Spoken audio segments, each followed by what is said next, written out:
being a farmer, you have to be an eternal optimist, and at the same time, you have to be an eternal pessimist. And so you got those two emotions that are driving you and are in conflict with you all the time, but which you have to live with. And so out of this, I would hope that we would have a little bit more compassion for our fellow man.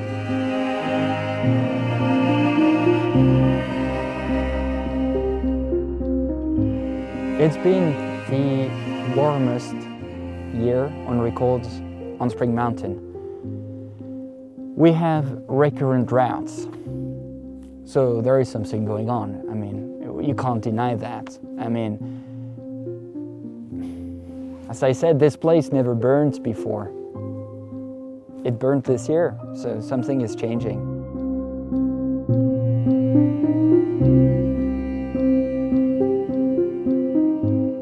There was a bigger winery here as well. That all burnt down. All of the houses around us all gone. The whole hillside is essentially gone. But this being a concrete structure didn't burn. The fire literally just went right over it. So it probably got a little warm and a little smoky. Other than that, this is totally unscathed. Everything outside the building is totally torched. I mean, yes, it's more expensive, but it's worth it. Like, this building's still standing and nothing else is. To lose a restaurant where you've put in, 13 years of creative energy and physical energy and time and sacrifices, to have it sort of be gone quickly, it's a bit like someone dying. And I don't mean that to be melodramatic, because it's just a building.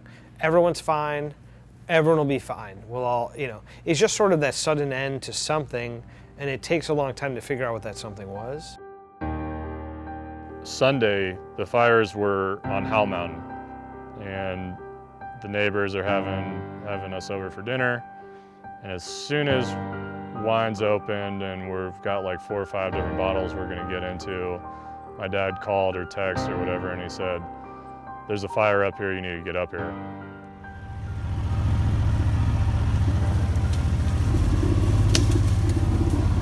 So this is the road that connects Smith Madrone to Stony Hill.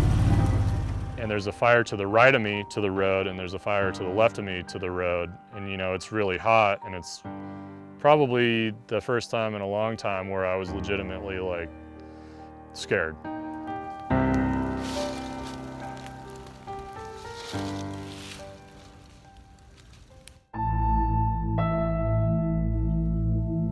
Well, what I can say is the one word that comes to mind is violence.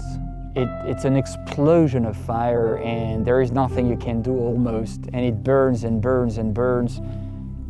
Thousands of structures. It's changing lives in just a matter of minutes. You've got to realize there is nothing left from a fire.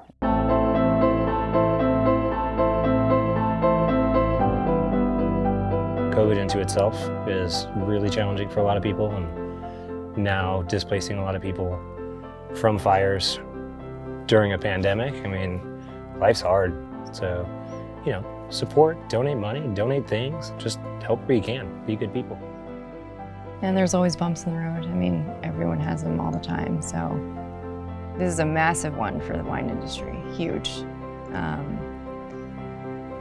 But everyone figures out a way to recover, and I think everything will be okay eventually. It's just something like this takes a really long time for people to recover and for people to forget.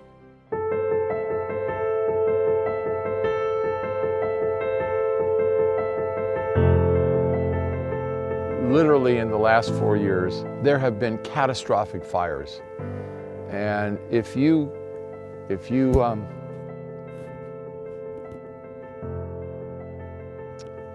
look at those fires, those photos that came out of Paradise, it's horrendous. 50 people, 60 people killed, running for their lives. It's unbelievable.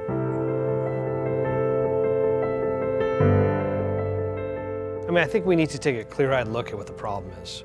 And everything seems to get couched in these political terms. On one side it's all climate change, the other side it's all forest management. The reality is we know it's obviously both these things. And climate change as an overarching issue has far more fundamental impacts than just this. So step one, let's put people in place who are going to properly address this issue. Step two, let's look at that sort of human-wilderness interface, and maybe we shouldn't be building some places as well. So, and then the forest management piece as well. I'm not schooled in it enough. I know the conversation I have with people in CAL FIRE and stuff and what they say. But when it's 119 degrees in Calistoga the other day, that's a problem. And I don't think that has anything to do with raking leaves. I've been planning for this, like mentally planning for this fire. I don't know about my whole life, but at least for the past 10 years. I've known it's coming. Fires are supposed to happen in California. And I think because CAL FIRE is so efficient at their job, they don't allow it to spread maybe as much as it should. And because of the population of California, with people living in places that were once impossible and now are so isolated. Clearly the buildings are gone in ashes, but buildings are almost immaterial to the quality of wine. What makes a great wine is a bunch of very inspired people and great land. And we still have both. You put 13 years into something, again, my gut is like, let's just keep going. And that may well be what happens. But I feel like, I don't know. If you emerge from this thing the same person you were before, you're not paying attention. This gives us an opportunity to start over with our forests in this area. And that's the only good thing that comes out of this.